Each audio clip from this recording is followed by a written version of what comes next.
Pepatah atau istilah yang mengatakan di mana bumi dipijak di situ langit dijunjung atau dijunjung. Tema renungan kita pada siang hari ini adalah hidup sebagai pendatang yang berkenan di mata Allah. Ada beberapa hal yang akan kita renungkan dari 1 Petrus 2 ayat 11 sampai ke 17 ini dengan tema tadi saya katakan bahwa hidup sebagai pendatang yang berkenan di mata Allah. Lalu bagaimana kehidupan kita ini dapat berkenan yang berada di tengah-tengah perantauan itu. Sebagai manusia secara jasmani kita merantau di Pulau Batam. Secara rohani firman Tuhan katakan kita juga adalah diibaratkan seperti seorang perantau yang datang ditempatkan sementara waktu di dunia ini.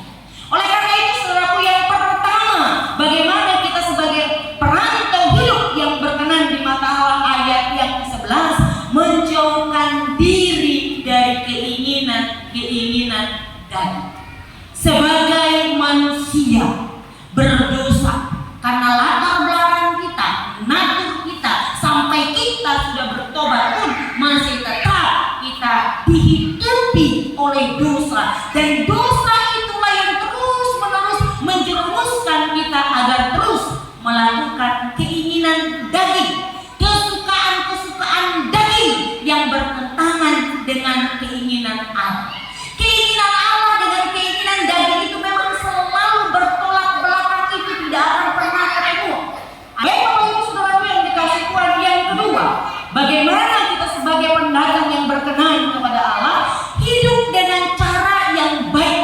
Kalau tadilah keinginan daging yang berjuang dengan diri kita sendiri, sekarang bagaimana kita tetap hidup berdampingan dengan orang lain.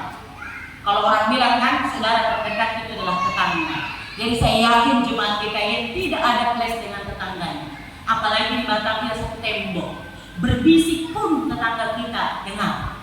Karena apa? Karena temboknya sama. Tadi kalau di kafe kayaknya kayak dibungkul karena bangun masing-masing. Itu yang berbisik kedengaran itu berlaku di perumahan. Karena begitu taruh paku langsung masuk ke rumah sebelah. Makanya kalau disabut ini paku itu bisa kita ngintip rumah orang lain.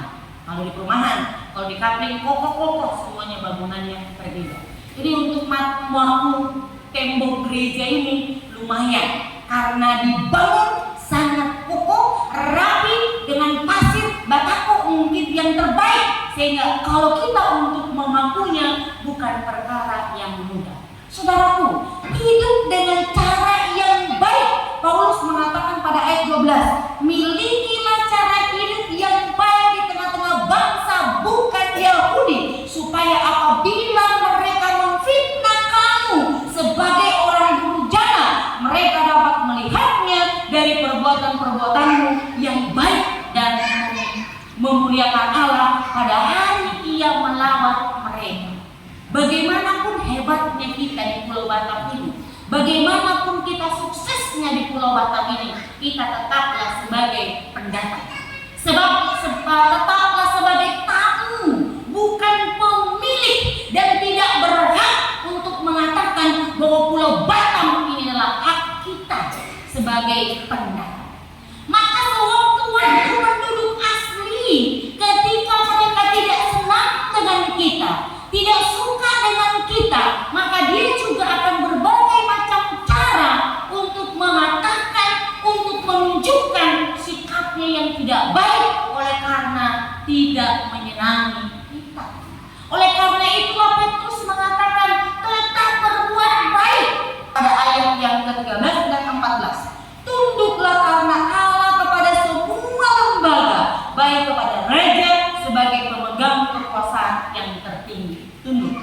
Ketika murid-murid bersama dengan Yesus harus membayar pajak, lalu murid bertanya, apa yang harus kami lakukan?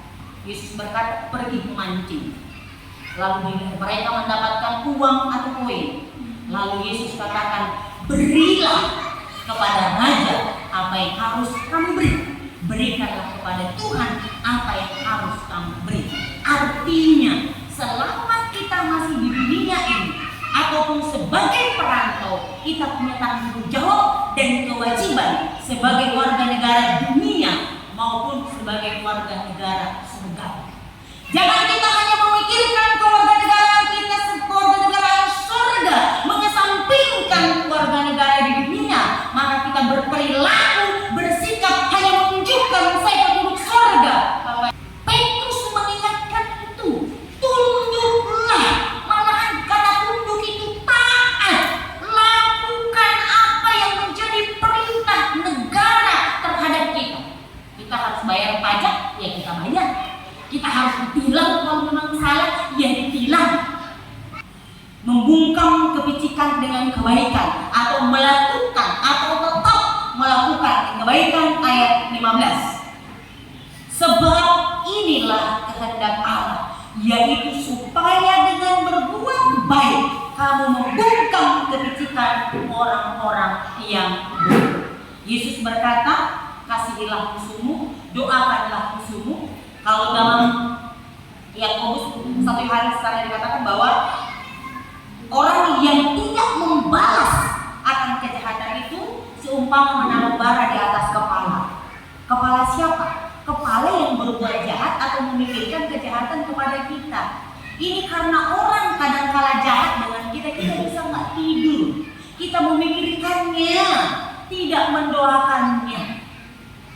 Ceritakan musuhmu itu yang tidak menyenangkanmu atau tidak kamu senang itu kepada Tuhan aja. Tidak usah kepada orang lain. Karena ketika kita sampaikan kepada orang lain bahwa saya tidak suka dengan si B, secara ini kita sedang mempengaruhi orang itu juga untuk tidak menyukai si B.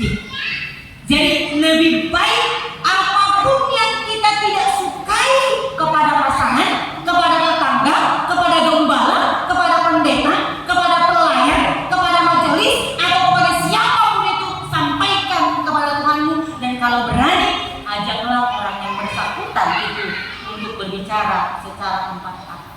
Begitu menyelesaikan masalah, bukan menyampaikan kepada orang lain, dan orang lain nanti juga akan meneruskannya kepada yang lain.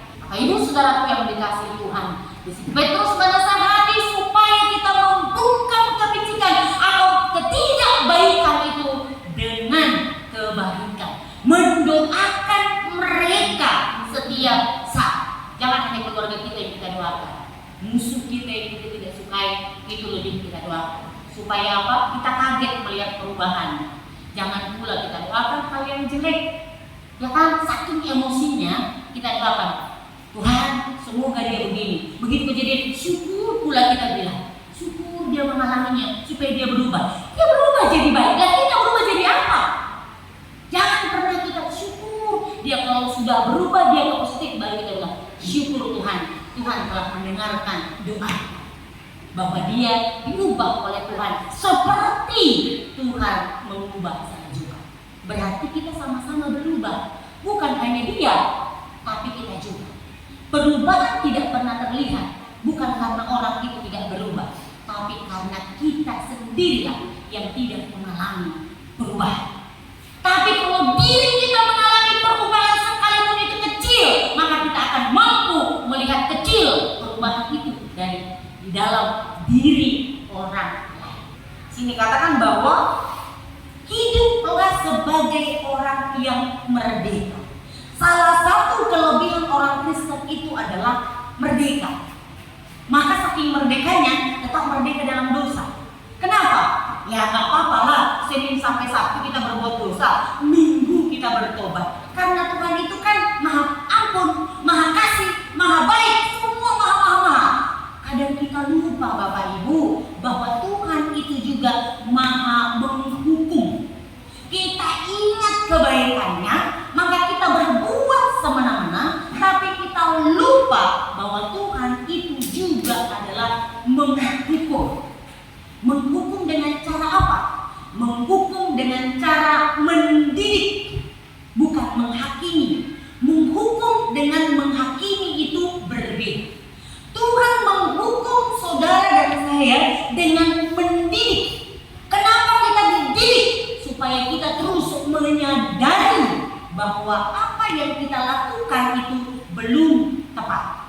Tadi waktu saya dengar dari belakang Andika dengan istrinya nyanyi, saya pikir Yesus sudah nyanyi duluan di belakang. Apa yang dapat, karena itu yang selalu dinyanyikan oleh Andika waktu dia pelayanan di sini. Dan saya tahu lagu itu juga adalah dari Andika. Setiap kali dia pegang musik ini, selalu itu nyanyi. Apa yang dapat memisahkanku dari kasih-Mu Tuhan? Penganiayaan, ketelanjangan, penderitaan, kelaparan. Itu yang selalu dinyanyikan. Maka ketika dia kesaksian tadi, dia akan nyanyikan lagu itu karena itu lagu berat. Tidak ada satu pun yang dapat memisahkanku dari kasih Tuhan. Penganiayaan, penderitaan, ketelanjangan, kelaparan. Gak mudah Bapak Ibu. Kita baru kelaparan nanti kita udah marah. Kita tidak dapat pekerjaan, kita marah. Kita dapat kerjaan juga kita marah kepada Tuhan dengan cara kita tidak beribadah kepada Dia. Gimana itu? Tidak dapat kerja kita marah. Kapan Tuhan dapat kerja kita marah juga. Tapi tidak protes, tapi meninggalkannya dengan alasannya masih sibuk. Tuhan sibuk. Tuhan itu sibuk gak? Sibuk. 24 jam Tuhan kita sibuk. Tapi hebatnya Tuhan itu adalah di dalam kesibukannya memperhatikan langit dan bumi dan manusia yang ada 7 miliar di dunia ini, tidak pernah dia melupakan satu pun dari antara 7 miliar itu. Dia tidak pernah melupakan Bapak Ibu dan tidak pernah melupakan saya. Tapi kita, istri bisa dilupakan, anak bisa dilupakan, rumah tangga bisa dilupakan. Karena apa? Kebahagiaan atau kesuksesan dan karena penderitaan.